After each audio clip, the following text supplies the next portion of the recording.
우리가 유행가 가사에 보면 역을 주제로 해서 역을 소재로 해가지고 사랑을 이야기한 노래들이 종종 있는 것을 볼 수가 있습니다.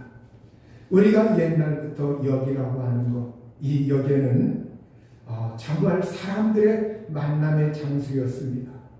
떠나보내는 사람, 또 오는 사람, 이러한 사람들을 만나고 배웅하고 마중하고 이러면서 역이라고 하는 곳, 이곳엔 사람들의 삶의 이야기가 깃들여 있고 사랑의 이야기가 깃들여져 있습니다.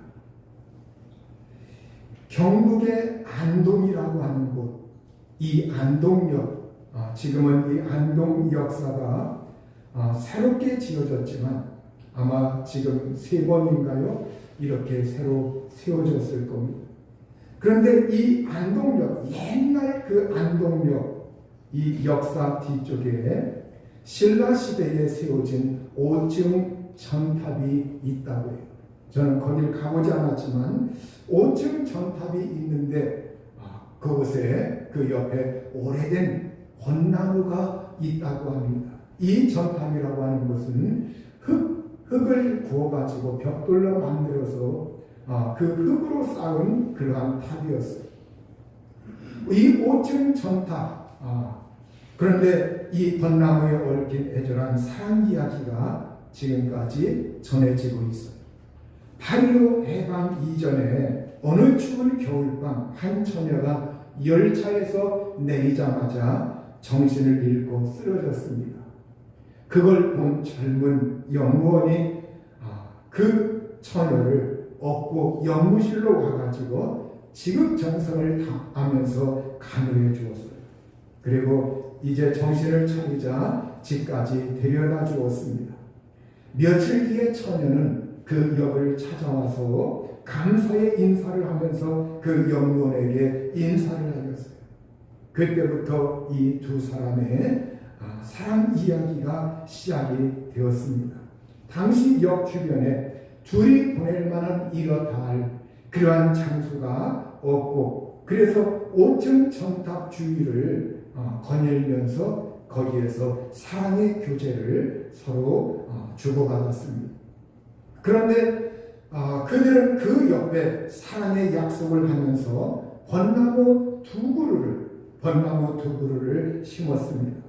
그러다 얼마쯤 뒤에 그 남자가 갑자기 일본계 형사들에게 이렇게 추격을 당하고 쫓기게 되자 그는 애인이 걱정할 것 이걸 우려해서 같이 심은 이 벚나무가 죽지 않는 한 자신에게 별일이 없을 테니 걱정 말라 이런 말을 남기고서 벚나무를 잘 돌봐달라고 그러면서 자기는 황급히 만주로 떠나버렸습니다. 사실 그 영무원은 어떤 사람이었느냐, 당시 독립운동을 하고 있는 비밀 독립운동 단체의 한 일원이었습니다. 그런데 독립운동을 하면서 와가지고 이제 영무원으로 이렇게 근무하면서 그러면서 실제 그의 활동은 독립운동하는 것 이걸 하고 있었는데 그의 정체가 일본의 이렇게 형사계에 알려지고 그래서 급하게 자기를 추격하자 급하게 만주로 이렇게 향했던 겁니다. 그 처녀는 그 이후 수시로 안동역을 찾아와서 그 벚나무가 잘 자라기를 정성 들여 그걸 잘 돌봐주었어요. 벚나무를 보자면서 이 사람이 언제 돌아오나 그러면서 손꼽아 기다립니다. 그런데 몇 년이 지나자 6.25 전쟁이 일어났습니다. 6.25 전쟁이 일어나서 이 처녀도 고향을 등지고 피난을 떠나갔습니다. 이제 전쟁이 끝나고 고향으로 사람들이 돌아오자 이 처녀도 자기의 고향 그 안동으로 돌아오게 됩니다. 그런데 그 안동으로 돌아와서 안동역에 와가지고 그 안동역에 그 벚나무가 있는 곳 그곳에 갔는데 이게 웬일입니까? 정말 뜻밖에도 여기에는 그 남자가 와 있었던 거예요. 그 남자가 와 있어요. 만주에서 독립군 생활을 했던 이 사람은 해방이 되면서 피치 못할 사정으로 북한군에 편입돼서 북한군 이 군인으로 어쩔 수 없는 그 상황에 목숨을 연명하기 위해서 거기서 이렇게 활동을 하다가 전쟁이 일어나 안동까지 그 군인들과 함께 내려오게 되었는데, 그런데 그 안동까지 내려오다 보니까 그들이 심었던 그 벚나무를 보게 되었다는 거예요. 벚나무가 잘 자라고 있는 거, 이걸 보고서 그 마음속에 정말 자기 그녀 생각에 도저히 그곳을 떠날 수가 없었다는 거예요. 그래서 그들을 북한군을 따돌리고 국군에 투항을 하고 국군에 투항한 후 그녀를 기다리다 거기서 만났다고 하는 그 사연이 지금도 이것이 실제 있었다고 하는 이야기라고 하면서 지금까지 사람들에게 전해지고 있습니다. 우리가 이 두 사람을 보면 정말 벚나무라고 하는 것, 이것이 그들의 사랑의 가교 역할이 되었어요. 이 벚나무가 그들을 오랫동안 지속시켜 줄 수 있는 한 매개가 되었고, 어떻게 보면 이 벚나무 때문에 이 벚나무를 보는 순간 처녀는 이 벚나무를 보면서 그걸 정성스럽게 가꾸면서 그 사람을 기다렸고, 또 이 남자는 이렇게 정말로 오기 힘든 상황이었는데 남한까지 와가지고 전쟁 그 무렵에 이렇게 와가지고 했다가 나중에 투항하고 이제 완전히 이렇게 거기에서 그 짝을 기다리고 그렇게 해가지고 만나게 된 거죠. 여러분, 오늘 이 두 사람에게 이 벚나무는 어떻게 보면 사랑을 기억시키는 사랑의 기념비와 같은 역할을 했다고 볼 수가 있어요. 우리가 이 기념이라고 하는 것, 이 기념비와 같은 것, 이걸 오늘 우리가 이 세상에서 어떤 기념식이 있고 어떤 사람들은 기념비를 세웁니다. 이건 잊지 말고 오래오래 기억하자, 오래오래 생각하자. 이걸 위해서 기념비를 세우고 어떤 경축일에 기념식을 갖는 겁니다. 이 야곱에게, 오늘 성경에 나오는 야곱이라고 하는 사람에게 사랑의 기념비와 같은 역할을 한 것이 있습니다. 사랑의 기념비와 같은 역할을 한 것, 이것이 바로 베델에서 있었습니다. 이 베델, 야곱의 청년기에 브엘세바에서 하란으로 향하여 갈 때 그 형의 노여움을 사가지고 피해서 예삼촌 라반의 집으로 향하여 갈 때 어느 날 루스라고 하는 곳에 이르게 됩니다.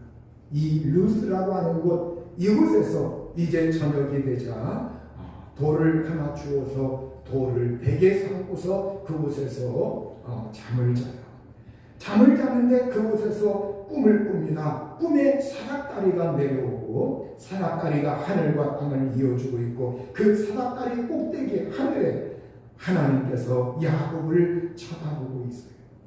사닥다리의 천사들이 오르락내리락 하고 있는 것, 이런 꿈을 꿨는데 그 꿈 속에 우리 하나님께서 나타나셔서 야곱에게 말씀하시는 거예요. 내가 너와 함께하겠다. 네가 어디로 가는지 내가 너와 함께하고 다시 너를 이곳으로 돌아오게 하겠다. 그리고 네가 돌아오고 바로 이 땅을 너와 네 자손에게 주겠다. 하나님께서 그렇게 하시면서 이 야곱에게 복을 주시고 돌아오게 하시겠다고 꿈속에 하나님이 약속한 거예요. 아침에 일찍 일어나서 자기가 그 꿈, 이것이 기억이 생생하고 하나님 만났던 그 체험이 생생한 이 야곱이 그 돌을, 베개하였던 그 돌을 그곳에다가 세워놓고 그곳에 기름을 부었습니다. 기름을 붓고 이곳은 하나님의 집이다. 하늘의 문이다. 하나님께서 이곳에 계시다.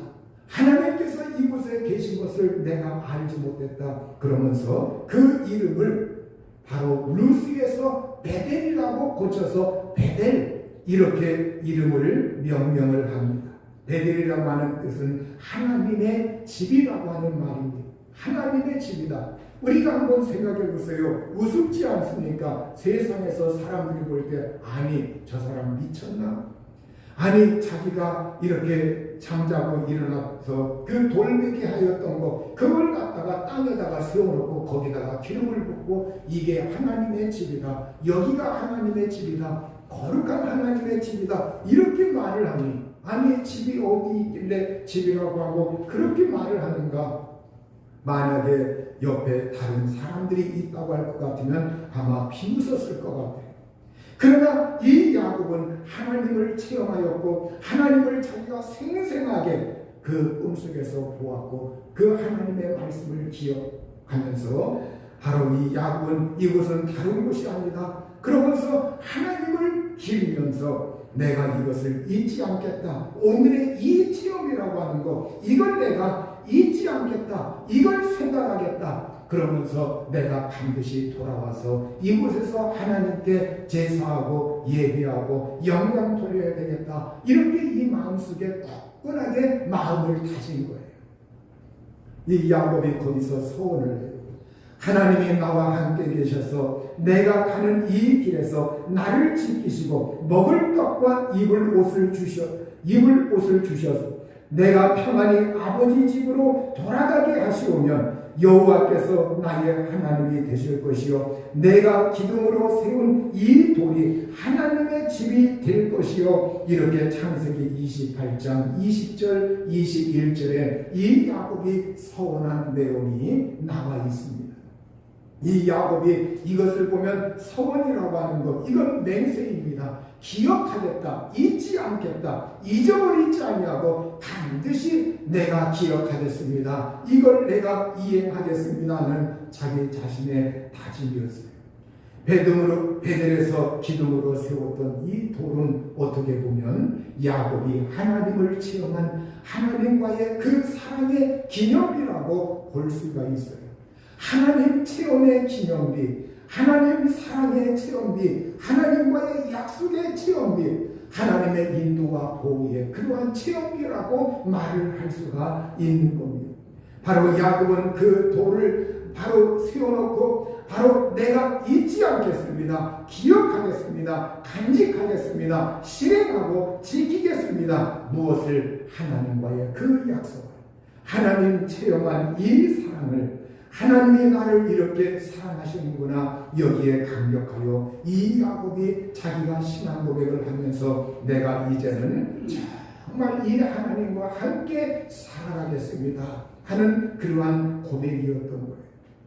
여러분, 오늘 우리가 이 세상에서 내가 하나님 뜻대로 살겠습니다. 하나님 말씀 순종하면서 살겠습니다. 이제 좀 더 신앙의 열의를 가지고 살겠습니다. 좀 더 충성하겠습니다. 이렇게 마음 먹을 때 우리에게 닥치는 것이 있어요. 그것이 뭐냐? 주변에서 시련이 닥치고 역경이 닥치고 어려움이 닥치고 그리고 생각지 아니하였던 방해거리가 나타나는 수가 있어요. 어떤 사람이 신앙생활 잘 하려고 하면 갑자기 가정에서 다른 사람이 방해하기도 합니다. 갑자기 뜻하지 않은 그러한 일들을 벌이기도 하고 또 자기 자신에게 좀 좋지 않게 대하기도 하고 이상한 일들이 벌어지는 경우가 많이 있어요. 그런데 우리가 대부분의 사람들은 이런 일이 일어날 때 이런 일이 일어나니까 이건 하나님 뜻이 아닌가 보다 하면서 신앙을 자꾸 퇴보하고 방향을 반대로 돌리는 그런 어리석은 사람들이 있는 것을 우리가 신앙생활할 때 사람들을 통해서 보게 됩니다. 여러분, 우리가 역풍이라고 하는 것, 이 역풍은 거스르는 바람이에요. 거스르는 바람. 배가 이렇게 나아가는데 배 머리 쪽에서 바람이 세차게 불어닥친다고 하면 그 배는 역풍을 맞으면서 나아가는 것이죠. 역풍을 맞는 것과 뒤에서 바람이 와가지고 그 배를 밀어주는 것하고는 배의 속도가 다릅니다. 여러분, 오늘 우리가 이 세상에서 살아갈 때 역풍이 분다. 우리가 꼭 바다나 아니면 이러한 지방에서 꼭 자연적인 바람뿐만이 아니라 우리의 환경에서, 우리의 가정에서, 우리의 삶의 일터에서 역풍이 불어오는 것이 많이 있어요. 내가 나가야 되는데, 전진해야 되는데, 활동을 해야 되는데 역풍이 불어가지고 힘겹고 거기에서 기진맥진하고 어려움에 동참하는 사람들이 있습니다. 여러분, 또 우리가 보면 역풍 역수라고 하는 것도 있어. 역풍 역수, 거슬러 부는 그 바람도 있고 또 거슬러 흐르는 물까지 있어요. 그러니 만약에 사람이 역풍 정도가 아니라 역풍 역수를 만났다고 해봅시다. 바람을 안고 물결을 거스르면서 나아가야 하니 이건 여러분 역풍 정도가 아니라 역풍 역수를 맞으면 얼마나 힘이 듭니까? 굉장히 힘이 들어요. 이때 이 역풍과 역수, 여러분 이걸 우리가 헤쳐나가야 되는데 어떻게 해야 됩니까? 이때 우리가 헤쳐나갈 수 있는 그 방법은 내가 한 가지, 정말 이때 배에 엔진을 달면, 동력장치를 하면, 동력장치를 해서 그 역풍이나 역수나 이것보다 더 힘이 있어가지고 그걸 뚫고 나갈 수 있는 그 힘이 그 배에 장착되어 있다고 할 것 같아요. 오늘 나라고 하는 내 정신 속에, 내 마음 속에, 내 육신 속에, 나라고 하는 사람 속에 그걸 뚫고 나갈 수 있는 어떤 동력, 힘이 나에게 장착되어 있다고 할 것 같으면 그럼에도 불구하고 그걸 능히 일어서서 나아갈 겁니다. 그러나 대부분의 사람들은 그렇지 못하죠. 여러분, 내 힘이 연약하고 내 의지가 연약하고 그러하기 때문에 그걸 이길 장사가 없어요. 이때 여러분, 우리에게 그 힘의 동력 장치를 뚫고 나갈 수 있는 힘의 동력 장치를 주시는 분이 누구냐? 하나님이십니다. 성령이십니다. 하나님의 성령께서 내게 동력 장치를 하고 엔진 장치를 한 배처럼 그걸 뚫고 나갈 수 있는 그 힘과 능력을 하나님의 성령께서 우리에게 주시는 줄 믿습니다. 여러분, 오늘 우리가 하나님의 성령을 의지하고 성령으로 출발하고 성령의 기름 부심이 임하고 하나님의 성령께서 우리와 함께할 때 그 성령은 우리에게 정말 능력을 주시고 힘을 주시고 그리고 일어설 수 있는 원동력을 성령께서 우리에게 심어주시는 줄 믿습니다. 오늘 여러분, 우리 모두 다 하나님의 성령을 의지하고 성령을 사랑하고 우리가 찬송과 가사에도 힘으로도 되지 않아, 우로도 되지 않아, 어떤 것으로도 되지 않아, 오직 하나님의 성령으로, 하나님의 성령의 힘으로, 하나님의 성령의 능력으로. 그래서 오늘 내게 하나님의 성령이 임재하셔야 돼요. 하나님의 성령의 충만을 받아야 합니다. 성령이 주장하셔서 나의 이론과 생각을 파하고 성령이 나를 이끌어 주셔야 합니다. 우리가 하나님의 성령을 선별하지 말고 성령 충만하여 우리가 주의 성령에 이끌림 받고 성령이 우리를 밀어주고 후원하고 이끌어주는 이러한 믿음의 사람이 될 수 있기를 우리 주님의 이름으로 축원합니다. 또 한 가지, 여러분, 우리가 정말로 힘을 내고 할 때 안 되고 그 역풍과 역수를 거스르기 어려운 때에 우리가 내가 방향을 바꾸면, 내가 이 방향, 이쪽 방향, 이쪽 방향 이렇게 해도 안 되는데, 이렇게 해도 안 되는데 그때 한번 방향을 한번 조금 바꿔보세요. 우리가 이 세상에서 어떤 사람들, 내가 요거 아니면 안 된다, 그거 아니면 안 된다. 그런데 하나님은 어떤 때 요것 말고 다른 쪽 방향의 그 길을 우리에게 준비해 놓을 때가 있어요. 여러분, 내가 거세게 나가는데 계속 부딪히기만 하는 방향을 돌이키면 그 바람의 영향으로 내가 떠밀려지면서 이렇게 순풍에 돛단 듯 그렇게 바람을 타고 나아갈 수 있는 환경이 열릴 수가 있다는 거예요. 그게 뭐냐? 우리 믿음의 사람들이 그게 우선 우리가 해야 할 것이 뭐냐? 하나님께 우리가 방향을 돌이키는 거예요. 나의 생각의 방향, 마음의 방향, 행동의 방향, 내가 그동안 하나님으로부터 좀 멀어졌던 것, 하나님으로부터 내 마음의 사랑이 식어졌던 것, 하나님으로부터 내가 조금 뭔가 마음에 뭔가 석연치 않은 것이 있었던 것, 그걸 내가 다 내려놓고 하나님 저를 있는 그대로, 부족하면 부족한 그대로, 연약하면 연약한 그대로 저를 받아주세요. 그러면서 하나님께 마음을 돌이키고 생각을 돌이켜서 그 하나님을 붙들고 하나님을 향하여 마음의 방향을 돌이키는, 여러분 오늘 우리에게 역풍 역수가 불어오고 환경이 우리를 거스른다 할지라도 마침내 그것을 이길 수가 있고 그것이 잔잔해질 수 있는 그러한 은총이 반드시 우리에게 열려질 줄로 믿습니다. 아멘. 우리 하나님은 이 야곱이 정말 예삼촌 야곱이 예삼촌 그 집에서 그곳에서 바단 아람에서 정말로 그곳에서 이렇게 20여 년 동안 그곳에서 결혼하고 아이들 기르고 그리고 그곳에서 양과 염소를 치고 그렇게 살면서 옛날 자기가 청명기에 하나님의 그 사랑, 하나님과 사랑의 그러한 기념비와 같이 세워놓았던 그 돌, 하나님의 집이라고 하였던 것, 베델이라고 하였던 것, 하나님의 집이라고 하였던 것, 이것을 크게 잊어버렸습니다. 물론 그 마음속에 생각이 났죠. 내가 돌아가야 되는데 근데 행동이 따라주지 않아요. 왜냐하면 처자식들이 있고 그곳에 일이 있고 이러하기 때문에 그걸 당장 이렇게 놓으면 어떻게 살아가나. 베델이라고 하는 것, 그곳에는 농사질 곳도 없고 양을 기를 데도 없고 내가 거기 가서 뭘 하면서 먹고 사나, 당장 어떻게 하나 아무리 생각해도 엄두가 나지 않아요. 그래서 미적 세월을 보내면서 그러면서 그곳에서 지내고 있는데 하나님이 안 되겠다. 이 녀석을 내가 방향을 돌리도록 좀 해야 되겠다. 그래서 하나님이 창세기 35장 1절 오늘 본문 말씀에 베델로 올라가서 거기 거주하며 네가 네 형 에서의 낯을 피하여 도망하던 때에 네게 나타났던 하나님께 거기서 제단을 쌓으라. 이렇게 하나님께서 직접 그의 손목을 잡으시고 발목을 잡으시고 하나님께서 말씀하시면서 이 야곱을 이끄십니다. 하나님이 그에게 방향을 돌이키라고 하십니다.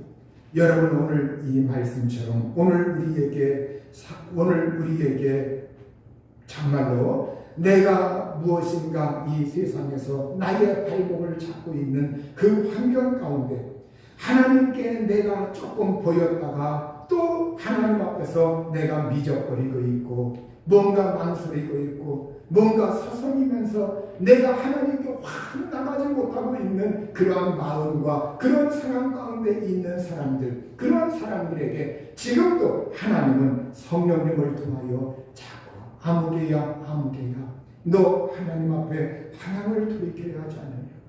너 그 문제 다 해결받고 돌이킨다고 하는 건 있을 수가 없다. 문제 가운데서 하나님께 돌이켜야 하지 않느냐. 그러면 어느 순간인가 지나면 그 풍랑도 잔잔하게 될 것이다. 먼저 그의 나라와 의를 구하여라. 성령께서 자꾸 감동하셔.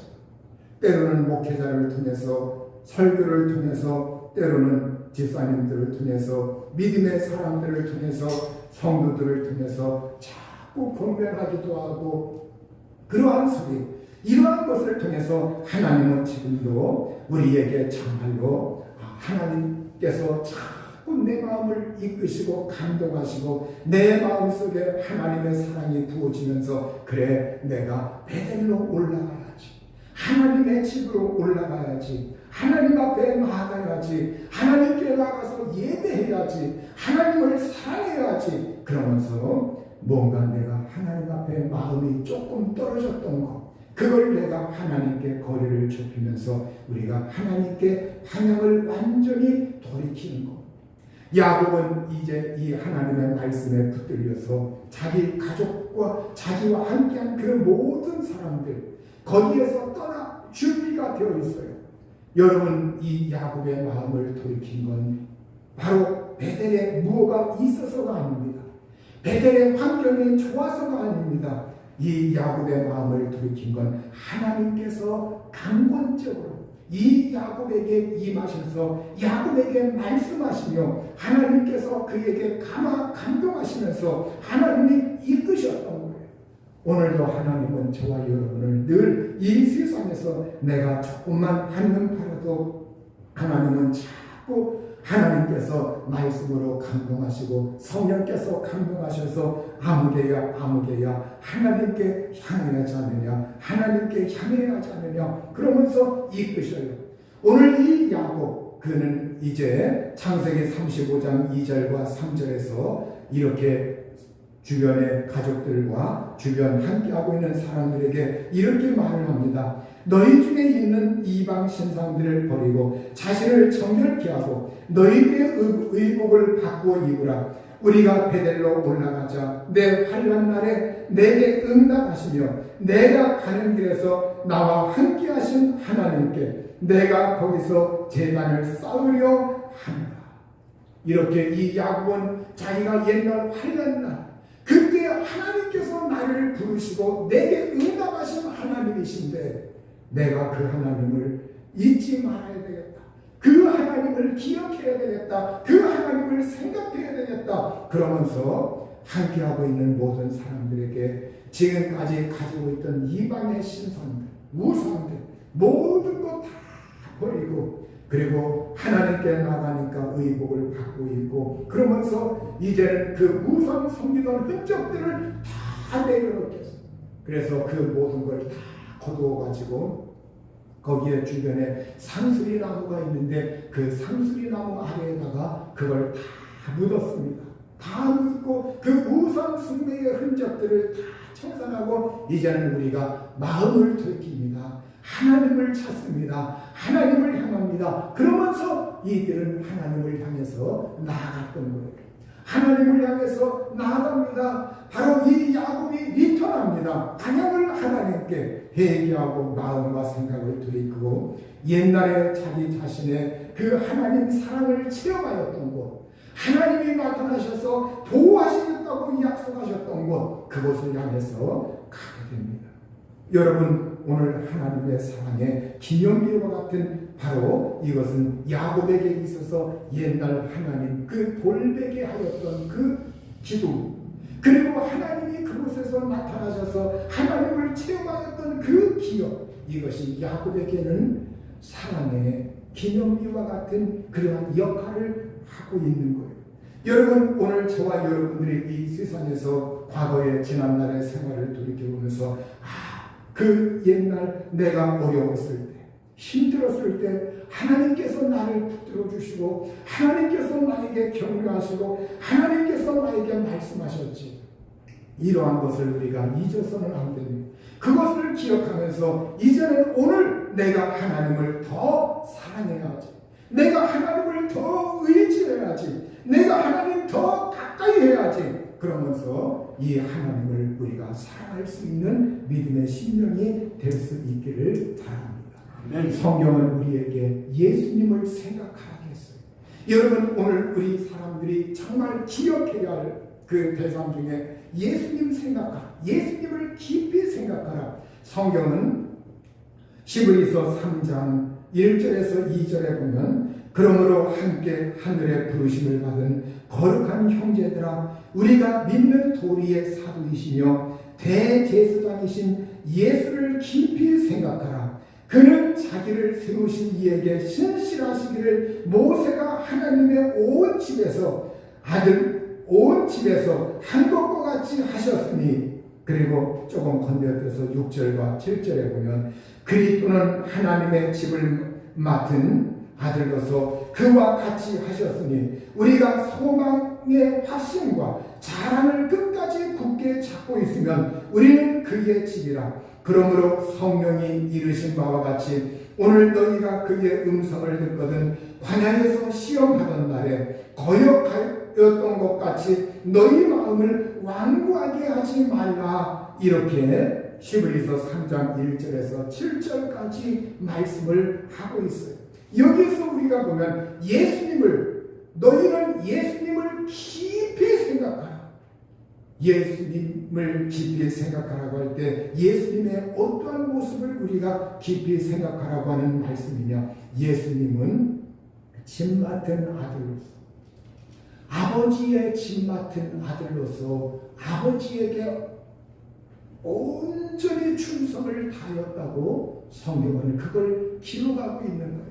모세는 종으로서 충성하였지만 예수님은 아들로서 하나님 아버지에게 온전히 충성을 하였다. 이것을 예수님을 깊이 생각할 때 예수님의 아들로서 이렇게 충성한 것, 그걸 내가 기억해야 되겠다. 그것처럼 나도 하나님께 충성하는 사람이 되어야 되겠다. 이걸 기억하라는 거예요.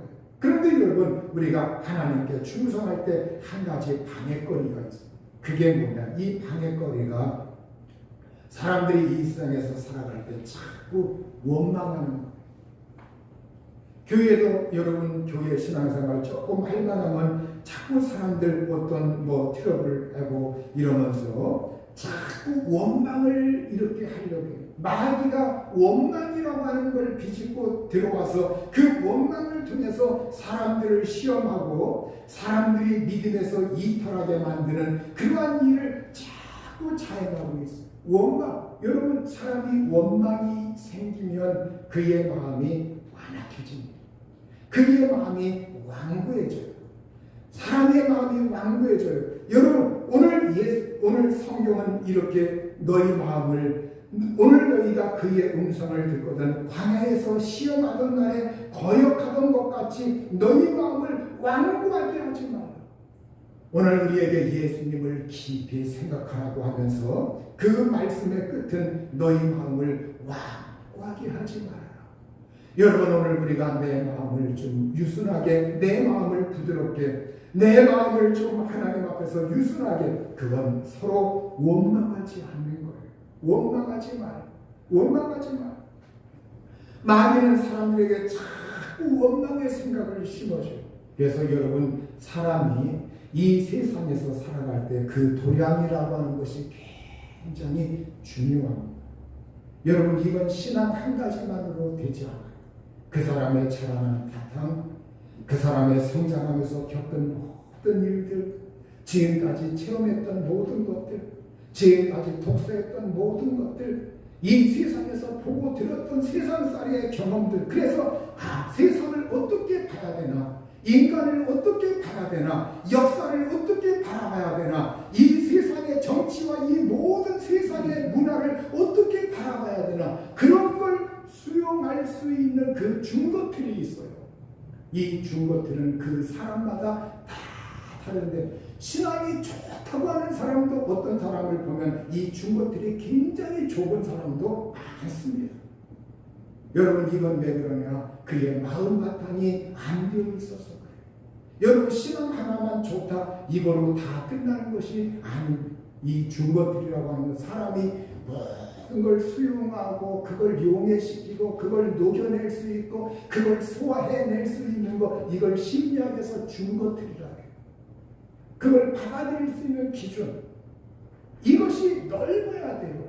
이것이 넓지 않냐면 교회 신앙생활할 때 사람들은 조금만 한 것 같고 저걸 나한테 했다, 저걸 나한테 했다, 자꾸 빗대고, 어떤 사람들이 무슨 대화하다가 무슨 슬쩍 어떤 말 한마디 하면은 그걸 자기한테 뭘 빗댔다고 자꾸 그걸 확대하고 원망을 해요.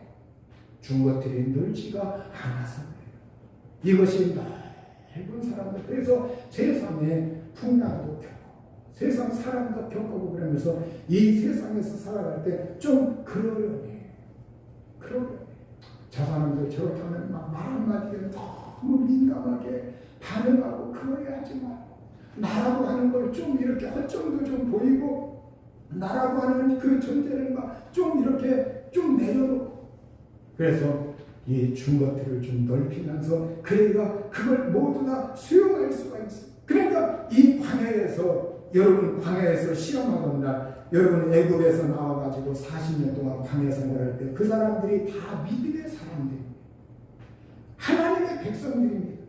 믿음의 사람들인데 여호수아 갈렙 빼놓고 거기에서 그 젊은 사람들 말고 이 나이 든 어느 정도 그 성인 이상의 그 사람들 그 사람들 가운데서는 하나님께 합격한 사람이 여호수아 갈렙 빼놓고 나머지 다 그 어른들 가운데서는 없다고 성경은 말씀하고 있어요. 그러니까 여러분 거기에 믿음의 사람들이라할지라도 자동적으로 하나님 앞에서 정말 마음이 유순하고 그걸 수용하는 사람들이 아주 적었다는 거예요. 그러니까 오늘 우리가 이 세상에서 정말 여러분 핸드폰이 있으면 뭐합니까? 핸드폰 그냥 어떤 카톡만 바꾸서 그거 그냥 그러지 말고 핸드폰에 보면 여러분들 좀 이렇게 보면 핸드폰 좀 이렇게 정보를 좀 찾아보면 이 세상에서 이렇게 좋은 이야기, 사람들 교양, 마음을 막 이렇게 좀 뭐하라, 또 이렇게 우리가 이 세상에서 다른 사람들을 이해하라, 그런 글들이 참 많아요. 그런 것들 자꾸 보고 읽고 그렇게 하면서 내가 그동안 못 깨달았던 것, 또 나이 들면서 좀 이렇게 내가 깨닫지 못했던 그런 거 보면서 자꾸 나 자신을 좀 개선하고 내가 마음을 완악하게 하지 말아야 되겠다, 완고하게 하지 말아야 되겠다. 그래야지. 그래서 이걸 우리가 신앙과 그러한 모든 걸 함께 해가지고 거기에서 우리가 마음이 넓혀진 그러한 사람들, 이러한 사람들은 어디에다 내놔도 시험을 이길 수가 있고 역풍역수가 불어와도 그걸 이길 수가 있고 어떤 환경 속에서도 살아나갈 그러한 능력이 생겨나는 줄로 믿습니다. 오늘 성경은 우리에게 정말 예수를 깊이 생각하라, 예수님은 하나님 집 맡은 아들로서 끝까지 충성을 다하였느니라, 이렇게 말씀을 하고 있어요. 여러분 오늘 이 야곱이 밧단-아람에서 돌아오매 성경 오늘 14절 오늘 이렇게 성경 14절부터 15절 이렇게 보면 야곱이 밧단-아람에서 돌아오매 하나님이 다시 야곱에게 나타나사 그에게 복을 주시고 하나님이 그에게 이르시되 네 이름이 야곱이지만은 네 이름을 다시는 야곱이라 부르지 않겠고 이스라엘이 네 이름이 되리라 하시고 그가 그의 이름을 이스라엘이라 부르시고 하나님이 그에게 이르시되 나는 전능한 하나님이라 생육하며 번성하라. 한 백성과 백성들의 총회가 네게서 나오고 왕들이 네 허리에서 나오리라. 내가 아브라함과 이삭에게 준 땅을 네게 주고 네 후손들에게도 그 땅을 주리라 하시고 하나님이 그와 말씀하시던 곳에 그를 떠나 올라가시는지라. 이렇게 성경은 창세기 35장 9절에서 13절에 말씀을 하고 있고 14절 15절에 보면 이 야곱이 그 돌기둥 거기에 또 돌기둥 세우고 기름 붓고 그곳을 또 처음에 아까는 엘베델이라고 하였다, 이번에 베델이라고 또 이름을 부르는 것을 14절 15절에 볼 수가 있어요. 그러니까 여러분 창세기 35장 9절에서 13절에 보면 우리 하나님께서 이 야곱에게 나타나셔서 이 베델에서 그에게 복을 주셨다고 말해요. 하나님이 하늘에서 내려와 그 야곱에게 임재하여 이제는 꿈이 아니라 실제적으로 그 하나님이 임재하여 이 야곱에게 복을 주셨다. 하나님이 야곱에게 복을 주시고 하나님께서 말씀하실 때 네 이름 야곱이라고 하지 말고 이스라엘이라고 불러라. 이스라엘이라고 불러라. 야복강가에서 체험했던 그 하나님이 또 나타나셔서 이 이스라엘 이름을 다시 한번 그에게 확연시켜 줍니다. 그렇게 하고 하나님이 나는 전능한 하나님이다. 전능한 하나님이다. 능치없다이 없는 하나님이다. 그에게 생육하고 번성을 하면서 자손에 대한 하나님의 놀라우신 복을 약속하는데 한 백성이 네 자손에게서 나온다. 총회가 나온다. 왕들이 네 허리에서 나온다. 지금 야곱을 보면 그러한 것은 고사하고 아무것도 없어요. 그러한 것이 될 만한 무슨 왕이고 어떠한 것이 없어요. 그런데 하나님은 그에게 약속하셔요. 우리의 믿음이라고 하는 건 당장 지금 눈에 보이는 것보다도 하나님께서 나와 내 자손과 그리고 나의 미래와 그리고 영원한 것까지 하나님께서 우리에게 은총을 내려주시는 하나님인 줄 믿습니다. 이 하나님을 의지하면서 오늘 저와 여러분이 정말 야곱에겐 이 사랑의 기념비와 같은 이 베델에서의 그 체험, 또 베델에서의 그 기둥, 하나님의 집이라고 하는 것, 여러분 이걸 이 야곱이 소중하게 여기고 여기에서 이 체험 때문에 야곱은 어떤 환난과 시험과 어려움을 이기면서 하나님 잊지 아니하고 그 하나님을 사랑하면서 살아갈 수가 있었던 거예요. 훗날 이 야곱이 늙어서 정말로 그가 먹을 것이 없고 이제 흉년 들어가지고 정말 다 모든 것이 떨어진 그 지경 가운데 있을 때 그때 애굽에 내려가잖아요. 험악한 그 세월을 파란만장한 세월을 살았지만 그럼에도 불구하고 야곱이 늘 모든 환경에 자루하면서 승리할 수 있었던 비결이 뭡니까? 바로 이 베델에서의 체험, 하나님 체험. 하나님은 나를 버리지 않는다. 나를 떠나지 않는다. 하나님은 나와 함께 하신다. 이것이 이 야곱에게 있었기 때문에 이 야곱은 언제나 강하게 대처할 수가 있었고 어느 곳에서나 이 야곱은 하나님과 늘 같이 할 수가 있었던 겁니다.